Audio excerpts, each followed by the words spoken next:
Isang mapagpalang araw sa aking mga mahal na kababayan. Taus-puso akong bumabati sa lahat nang lumahok sa malawakang Peace Rally ngayong araw.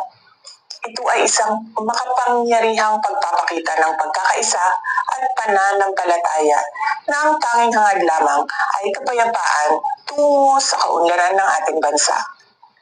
Nagpapasalamat ako sa ating mga kapatid sa Iglesia ni Cristo sa inyong patuloy na pagsisikap na maghatid ng pagkakaunawaan at pagkakaisa sa ating mga kababayan. Sa gitna ng tumataas na presyo ng bilihin, kahirapan, at iba pang suliranin, ang isang mapayapa at nagkakaisang Pilipinas ay hindi kailanman matitinag at paulit-ulit na aahon sa gitna ng hamon ng panahon.